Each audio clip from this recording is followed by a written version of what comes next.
This Manage Smarter episode is brought to you by SalesFuel's Coach Feed, your AI-powered assistant sales coach. Improve your salespeople with automated regular coaching in just 2 minutes a day with Coach Feed. For more information, visit coachfeed.com. Welcome to the Manage Smarter podcast with hosts C. Lee Smith and Audrey Strong. We're glad you're here for discussions on new ways to manage smarter, hire, develop, and retain talent, improve results, and propel team performance to new heights. This is the Manage Smarter podcast. Lee, we have a guest today. I am so excited that she's agreed to come on the show to teach everybody about things that we all need to know more about: diversity, equity, and inclusion, and how to deal with it in the workplace and be better and do better with it in the workplace. And change is something that's happening in the workplace at a dizzying pace for a multitude of reasons in a multitude of ways. So I hope to hear a little bit more about how we're going to navigate that and actually how to initiate that and be an ally of that.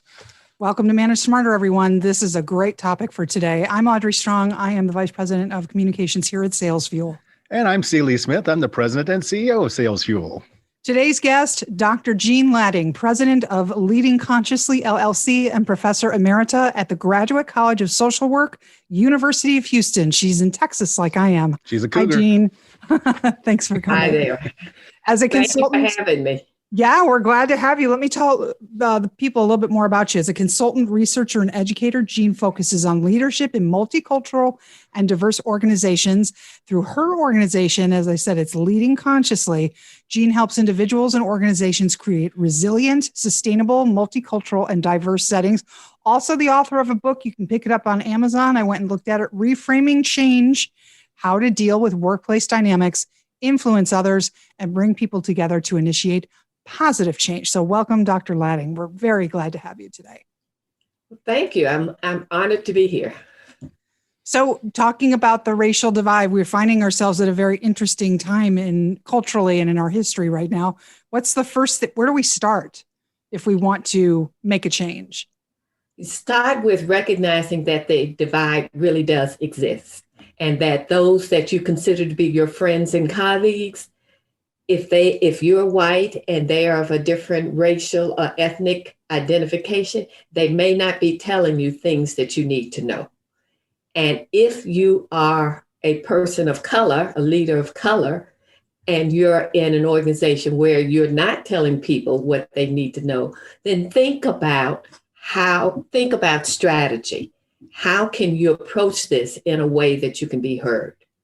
So both groups can take action to improve that divide. Okay, so I'm the white guy, obviously. Yes. And so I had to navigate that, during the George Floyd, let's call it what it is, murder this summer, and the protest that followed. And so I reached out to many of my Black friends and my Latina friends as well, just to discuss this type of thing. And it was uncomfortable. I tell you, I'm not totally sure that I did it right, but I did it. But it's like, have any advice for people like me that want to learn more about understanding the other person's life through their eyes as best as we possibly can? Sure. So when you say you reached out, what does that mean? What did you do? Started with a couple of messages, text messages, and then there was lunch and conversation. Okay. Words. What literally? Do you mind if I? I remember saying stuff like, "I'm shocked and appalled at what I witnessed, this week." I realized then that it's not enough anymore for me just to not be racist, but also I have to, be more active and helping to change things more as a business leader. And so, but I don't know how to do that. Beautiful. That's a great start. You said that you're shocked, and what you could have added, but a lot of people don't, is I'm sure you, person of color, are not shocked because this has been your lived reality all of this time. But I'm glad I got shocked into awareness. So that's a perfect thing. The second perfect thing that you did was to say, I don't know. I don't know what I'm supposed to do. I don't know how to do it. I don't know. And so acknowledging that you're beginning is wonderful. The third thing is to read. So asking your person of color, your friend of color, colleague of color, to educate you from scratch is not smart in any field. If someone wanted to come to you and say, I want to know about sales, tell me, you would throw up your hands with that question. Where do I start? Right. And the other thing is, I don't know what you don't know, right? Yeah, but you start with Google. Yeah. Right. So you go read, if you go Google, I bet if you Google, we could almost try that. If you Google, I'm a white guy and I don't know how to start being anti-racist, Google will give you places to start. So one of my mottos is Google knows everything, and what Google doesn't know, YouTube knows. That's true. Yeah. It drives me nuts when people they will ask questions or whatever, where it's like, okay, you should already know the answer to that question. Yeah. So you start with learning something, and then you go in. I taught my daughter this in third grade, with her teacher. You don't say, tell me, I don't understand. You pick out anything you don't understand and ask about that. So you Google, you find anything, and you go and say, can you help me understand this? Or I've read, I'm supposed to do this, but that, and I don't understand that. So you give them information to work with, as opposed to just starting off with a blank slate. I don't know. So that's the other thing. People are willing to tell you, but you have to realize we get hit up on a lot for folks to tell us, for us to tell them. So if you narrow it down and ask a precise question, even saying, I don't know if this is a smart question to ask, but give it a start so that the person can then respond. I think that they are willing to take you on as more genuine if you've shown that you've made an effort first. You got it. Yeah, it's sort of like trying to speak French in France, even though you stink at it. If you make the effort, at least it's like they'll be a little bit more forgiving about you mangling their language. Yep. When I went to France and tried to talk with my college French, phrases kept coming back to me, and people kept encouraging me. They were so excited that I knew something. Mm-hmm. Yeah, I had the same experience. Yes. So in the workplace, how do you start to have the talking across the racial divide? Is that everybody going into a conference room? What do you recommend in your certification courses for implementing? Yeah. So we are implementing a certification program on leadership in multicultural organizations. Okay. I would encourage anyone. I get a part of what motivated me to do this is I get calls from my former students saying, my organization wants me, the IT person, or me, the nurse, the social, or me, the person who has nothing to do with any of this and never wants me to lead a diversity and inclusion initiative, right? So they pick the one person whose job has nothing to do with this and say, will you lead it? That's fine. I don't know. None of the people I talk to reject the offer because they want to see change. So they're very glad, but they call me up and say, now what? Yeah. Right. And so the thing is, the organization, if they're serious, has to be willing to pay for expertise. They would not hire someone someone in IT to run the sales initiative and to improve the sales of the company. They wouldn't get the IT person to head up the accounting and to do the accounting work. So this is a specialized field, just like all these other specialized fields, even though it seems like all you have to do is be nice and be respectful and everybody should be happy. Even though you believe that, the divide is so severe and the silence of what's not being said is so strong that you need expertise. Jean, what kind of traits do you have to be good at that? To be good at that? Yeah, to be good. You have to. Well, everybody has their definition of good. So I'm going to give you my definition of good. Okay. My definition of good is that you leave the place feeling where people feel better than they did before you start. So you don't leave the place where everybody's mad at each other. You lead with everybody feeling better and better equipped to move forward together.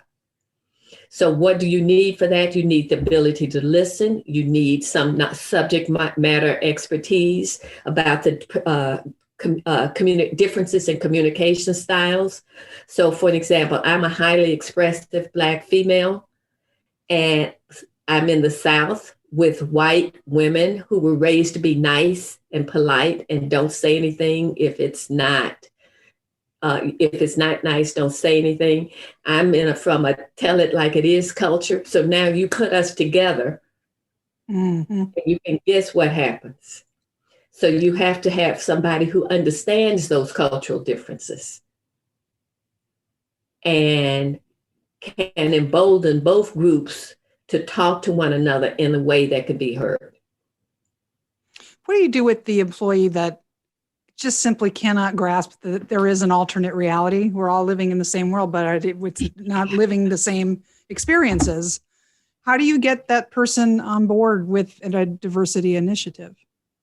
You go in through pain. The person who does not get it, even though it's abundantly clear, they're embroiled in their own pain.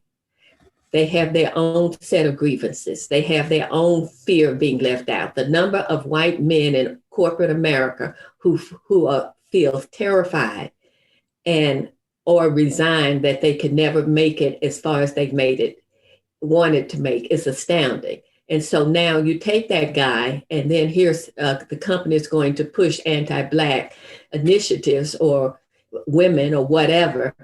And he thinks, but I never had my shot. When was I supposed to get my shot? So he has pain. Usually with those folks, when I'm doing in it, I talk to them. I just go talk. Let's understand where you're coming from. And people have to know you understand their pain before they're willing to listen to yours. Mm-hmm. Now, the people of color saying, I don't have time for this. He needs to grow up and get real. So everybody has to be said, if this doesn't work for everybody, it will work for nobody. Right. Mm-hmm. You said that the divide is deeper than it's ever been right now. It's like snapshot in time. What are some of the other? I don't know. The Civil War was pretty bad. Well, yeah. This is true. Yeah. Yeah. 1864 was not good. What are some of the other qualities that we need to be aware of as you see it as for the state of consciousness in society right now and the workplace? Things to look out in for, the things workplace, to be aware of. The main thing is, and I've been saying this for 20 years, the main thing is what Lee did, saying, I don't know. The workplace, you're rewarded for knowing. You're rewarded and you're penalized for asking questions. And you're particularly penalized for asking superficial, dumb questions that everybody should know the answer to. If that culture remains, then it will be hard to ever bridge the divide. Because the way to bridge it is by asking questions, saying I don't know, and being willing to learn about an alternate reality. You know, a lot of one chapter in your book that I was reading, you talk a lot about the myths of workplace change. You know, so, you know, I think that, you know, one of the things that was remarkable about the past year is that a lot of people banded together and said, enough's enough. You know, okay, it's like some of us were really surprised that after all these years that we're still in this place, and, you know, frustrated by that. But the thing is, so now we have to change. And one of the phrases that I saw kept coming up, you know, in the book was the word assumed. Yes. And it seems to me that we make an awful lot of assumptions about each other. And how do you encourage people then to suspend judgment and not assume? I think that's a great place to start, you know, on all sides of an issue. Yeah, in my on my online workshops we had, and in my person-to-person training program, I literally take people through the steps of that. because most people can't do it. They walk up and say, I don't want to assume you're stupid, but what you did was stupid. And then they come back to me and say, that didn't work. You told me not to, You think? you told me not to make any assumptions. So I went and I got laid out. So, so people literally have to learn how to voice an assumption, how to recognize an assumption, and how to voice an assumption. I'm a social worker, so I've heard many a clinician who's been trained in nonverbal skills and to recognize nonverbals to say, I know what they're thinking. I've been trained to recognize it. Well, yeah, but you're looking at that person through your cultural lens of what that means. And so you have to, you can't assume you can interpret nonverbals cross-culturally and even cross-generationally. So what are some of the tips that you teach during your program on that? First of all, how to recognize an assumption from a fact. He is stupid. Is that a fact or is that assumption? Based on what? We don't know. Right? Exactly. So that's why we start there. In my world, he is stupid is an assumption. It's an assumption on two counts. One, the word stupid hasn't been defined. We don't have a factual basis for that.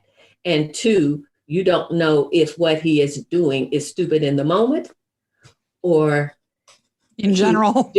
Generally has something going on here. So for those of you, oh my God, okay. For those of you who are concerned about mental disabilities, I'm using an example. I'm not trying to be pejorative. Okay, so I had to do that disclaimer. Okay, so that's an example. So step one is to differentiate between an assumption and a fact. And it's amazing how hard that really can be. Secondly, once you've made that distinction, then you have to say, okay, I have an assumption. So now you got to figure out how you're going to ask the person to check out the assumption. If I have an assumption that the reason I did not get my promotion was because you favored Jane, because she's your daughter's best friend or what have you, and you hired her. She had no redeeming skills. You hired her because she was a friend of your daughter's, and now I'm not getting promotion and she's promoted over me, and I know that. So what do I do with that information? How do I even go and ask my boss? What an insulting thing to say to my boss. So I have an assumption. It's going to sow the rest of my time there. What do I do with that? So y'all want to know the answer, correct? Yeah, I would say absolutely. you'd want to check it out and you'd want to get curious and ask questions about it rather than just voice an assumption. What happened? Yes, I'm not. It's easy for me to make all kinds of assumptions about why Jane got the promotion and not me. It's very easy for me to do that. What I want is for you, Mr. Boss, to tell me forthrightly what I did and did not do that I was not considered for the position. I want you to be straight with me. I want you to hurt my feelings if necessary because I want to grow and learn. And I won't if you tippy-toe around it. Mm-hmm.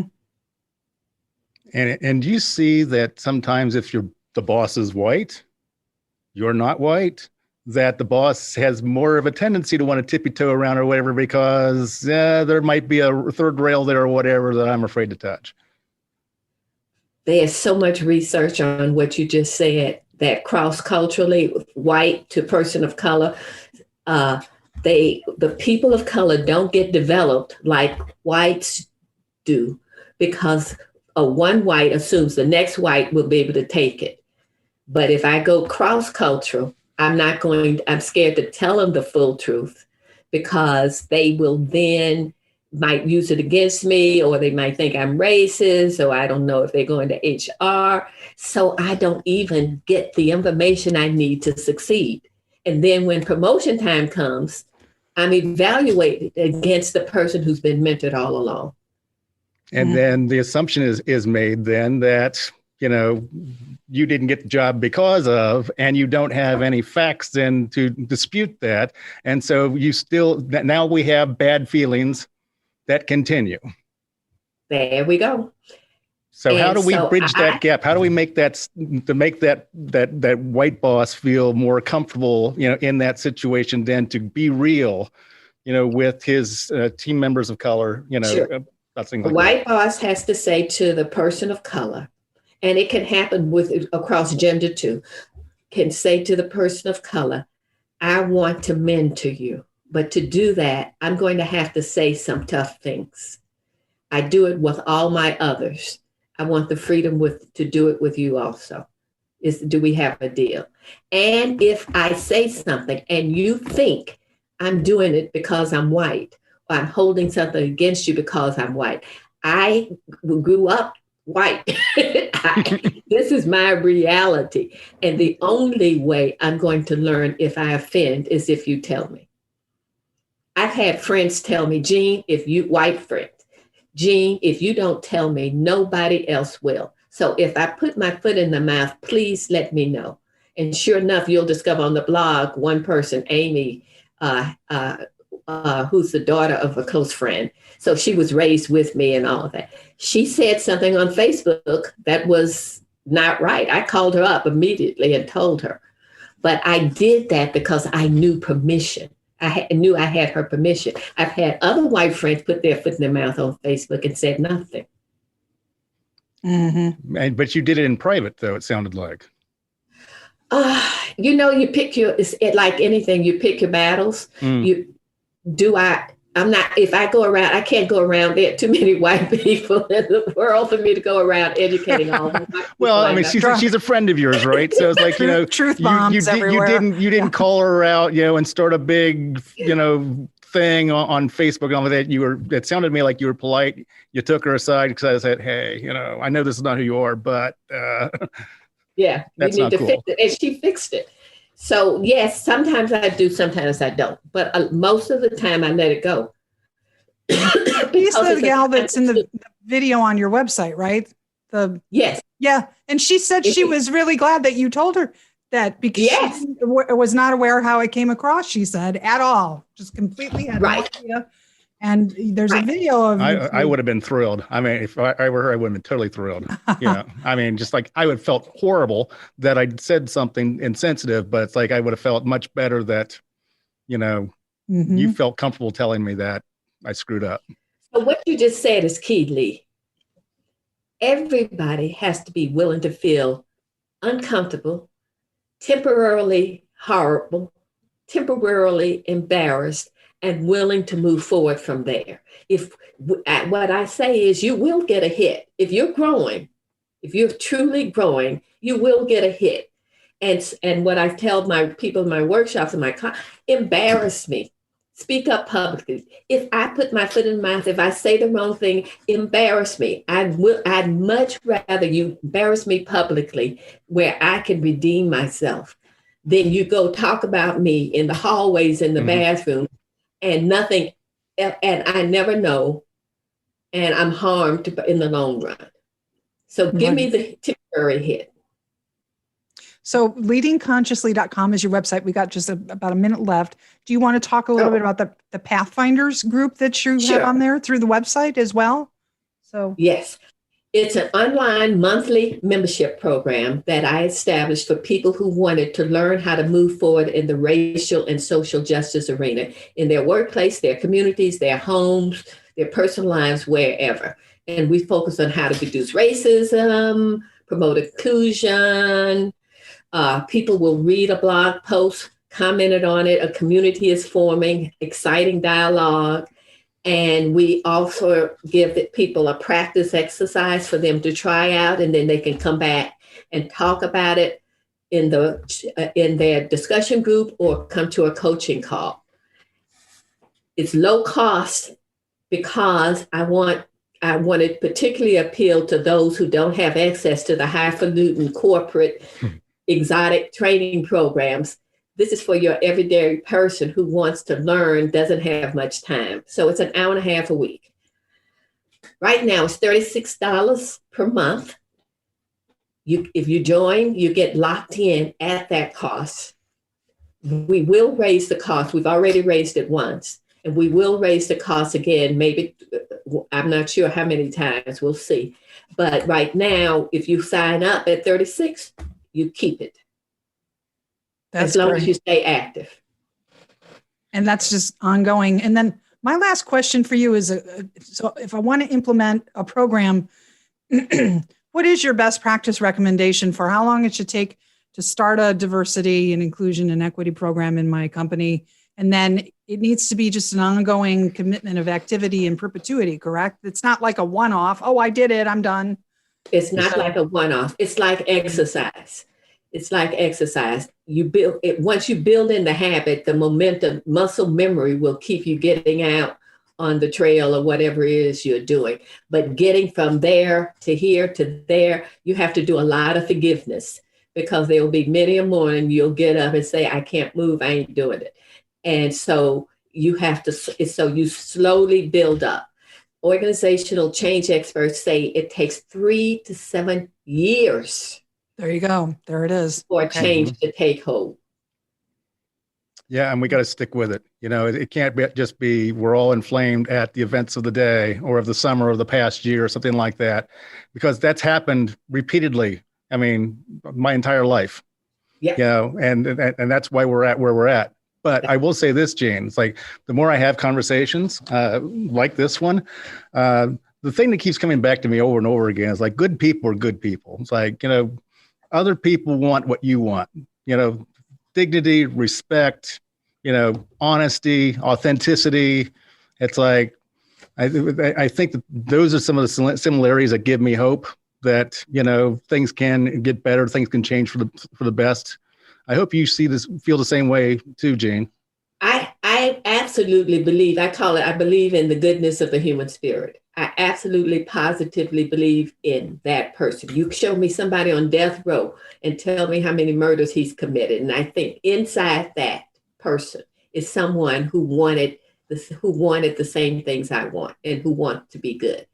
The trick is the road from where I am now to the goodness of the person is a treacherous road. And it's the source of the divide. So what looks like a good person to me, this may not look like a good person to you. What actions that show me respect, that I would regard as showing me respect, are not the same things, may not be the same things as what you will regard as showing you respect. So we have to get on the same page. Well, we have to learn each other's language. You know the love languages for couples. Mm-hmm. You have to learn the love languages for different individual cultural differences in your organization. Well, it's a tall order, and we're lucky. We've got a lot of learning to do. Yeah. Dr. Latting, this has been such a privilege. I loved having you on the show, and we hope you'll come back and talk to us some more later in the year. We'll see where we are 6 months from now. How about that? Sounds good to me. And I enjoyed it very much. I enjoyed your questions very much. We loved having you. Thank you. Thank you. And thanks. I'm glad to be here. Thanks for listening. If you enjoyed the show, please rate and recommend on iTunes, Overcast, or wherever you get your podcasts. You can also get more great information at salesfuel.com.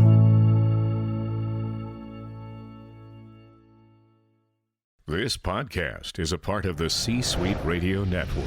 For more top business podcasts, visit c-suiteradio.com.